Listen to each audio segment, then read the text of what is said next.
The Footprint course, Unit 11, the Initiative Drive. This is challenge day 19 of 30. In the following slide, we're going to focus on the art of deliberate practice. Why practice is imperative to high performance and how you can practice as a trader.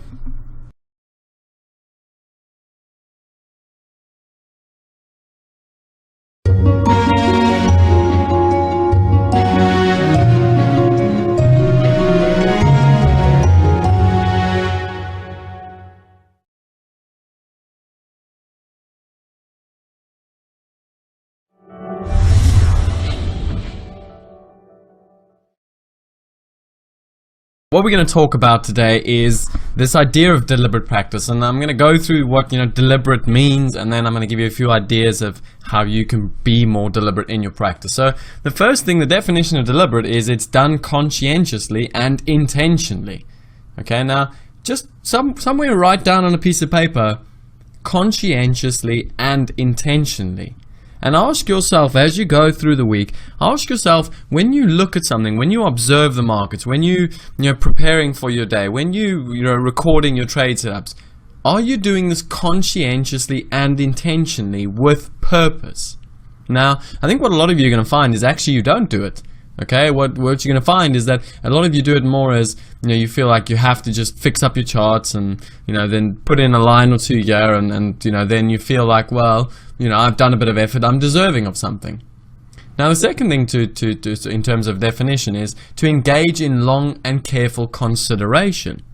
Now, again, it brings you back to this idea. When a lot of people look at charts, they look at it in a sense of, well, the market came down, it hit this support, or it hit this moving average, or it hit this point, reference point, and then it bounced. But how many of you actually think about, firstly, what brought the market down to that point in the first place, and then what actually made it bounce? Now, a lot of you might think that prices going down reflect sellers selling. That's by definition, that is incorrect. Okay, prices can go down for a number of reasons. There could be hedging reasons, there could be spreading reasons, there could be, long liquidation. There's a number of reasons why prices go down. So how many of you actually engage in long and careful consideration when viewing the markets? Now, the reason I want to talk about deliberate practice this week, and the reason I've shown you that video is, a lot of us, including myself, we admire, we admire the best golfers in the world and the best sportsmen in the world, and we admire the skill and talent that they have, and we look at them and we envy them, and we think, well, I wish I could be that person. Why am I not that person? Well, I'll tell you why you're not that person, because at the end of the day, you do not deliberately practice every single day to become that little bit better. All right? Don't forget, these professionals, we only see the tip of the iceberg. We only see the end outcome. We don't see the hours upon hours of pain and suffering and purposeful practice that goes into it. Now, the picture I've shown you is a very simple annotation of what professional golfers have to do. Now, if you look at this picture, you will find that sometimes a professional golfer has to stand over a 3 or a 4 or 5 foot putt for 2 hours. He has to hit the same putt 100 times over, whether he likes it or not. Why? Because this deliberate practice is what will differentiate him from the winner and everyone else when it comes to that pressure putt. That is why they practice these things, and that is why you need to be practicing them. So let's go over a few points. Firstly, it might be a bit cliche, but practice does make perfect. If you practice the same thing time and time again, right, when it comes to actually delivering, you're going to execute far more better.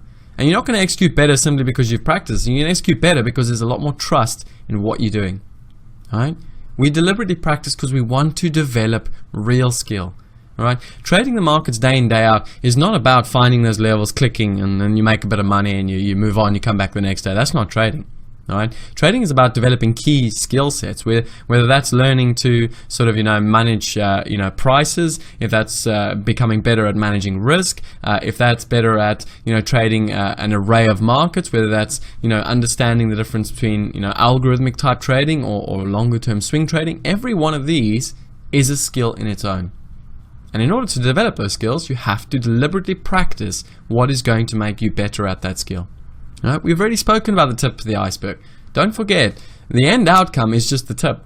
You know, you can marvel at you know, some traders. You know, I can look at traders around me and think, oh wow, these guys, you know, they're making £100,000 a day, and wow, why am I not that person? Why can't I be as good as him? But in the day, I don't get to see what goes on, you know, behind the scenes. I don't know what sort of pressure and, you know, sort of things he does on the weekend. I don't know what sort of, you know, mental exercises this guy is spending hours every single day doing. Right? But he's doing something.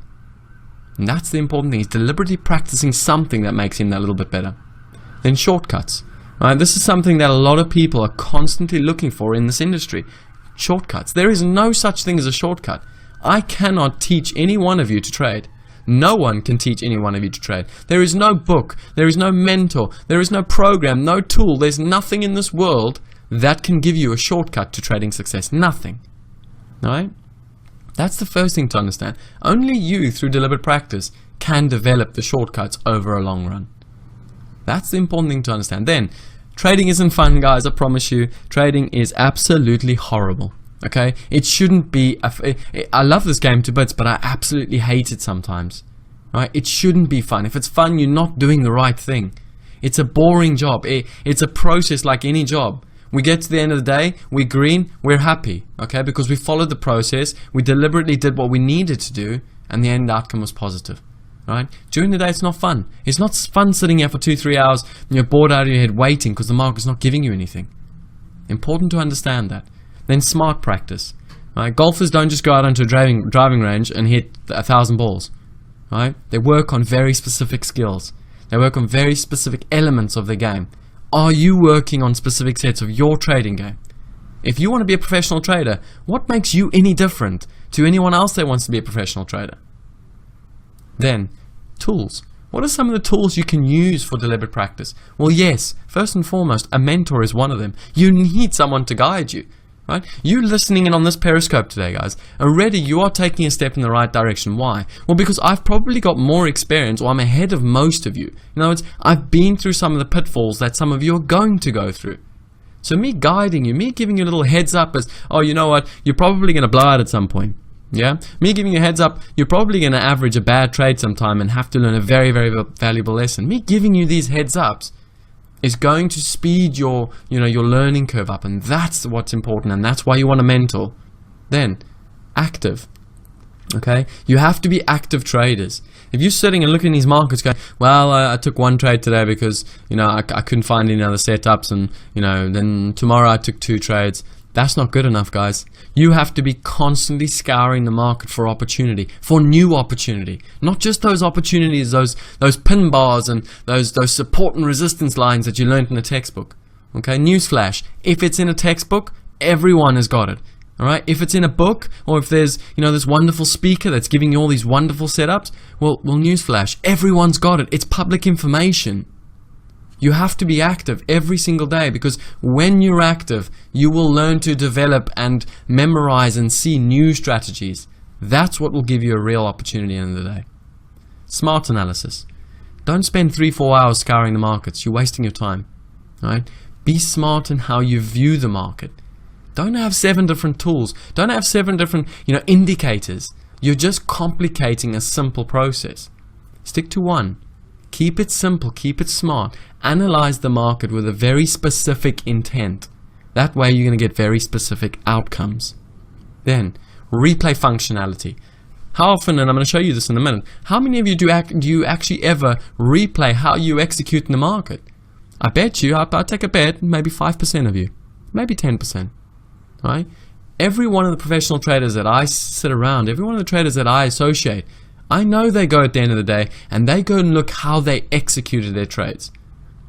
They go and look at the physical entry into the market of how they executed, how they managed to clip, how they got out of the target, how they took stops. They look at these things because it's all about the inches. If you can be better at the little inches, they're going to end up becoming yards one day. And that's why we focus on it. Then teams. There is nothing better than being part of a community, being part of a team, being part of people and associating with people that have a like-minded mindset. Take, for example, many of you have been to the gym before. Now, anyone knows that if you go to the gym on your own, yes, you'll be motivated for a few weeks. Yes, you'll push yourself for a few weeks. What about those hard days? What about when it's cold outside? What about when you're stiff? What about when you just had a long day and you can't be asked? Right? You need that person. You need that team to lean on. You need that other person that's saying, well, you know what, if you're not going to go, I'm going to go.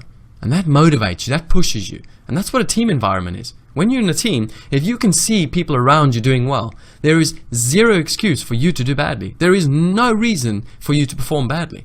You've got the same access to the same information, the same charts, the same everything. There's no reason for you to perform poorly. That's why you want to be in a team environment. So, to sum it up, guys, do you deliberately practice? Answer this question. Tonight, do yourself a favor. Be honest with yourself. Take a few moments tonight to just answer this. Do you deliberately practice what you're trading? If you're not being professional enough.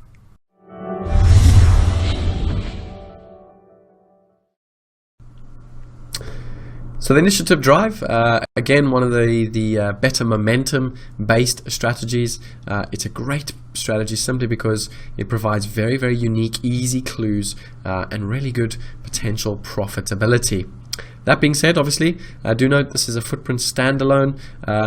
As some of you might know or remember, we did talk a lot about initiative in the volume profiling course that Axia offers. So now you're going to see it being applied with the use of the Footprint tool. So with that in mind, obviously, in terms of execution, again, it is a little bit of a passive type execution strategy. Those are the elements of this trade strategy that you can expect to see. Let's now then move on and have a look at some of the principles to be adopted in the initiative strategy. So obviously, like every strategy, we're going to go through a number of different principles. Some of the key highlighted principles within the initiative drive strategy will include, first and foremost, initiative responsive price action, as we can see in number 10. And this will sort of really bring into full view the understanding of what initiative drive is, how it works, how it functions. Obviously, we'll always speak a lot about context because an initiative drive will ultimately do different things depending on the context. And the other two key principles we will focus on are delta pocket positioning as well as liquidity. Good luck with the session. Obviously, do bear in mind, once you're done with the session, you can come back on the slides and view all the charts as well as the examples, or the full examples, utilized within this unit.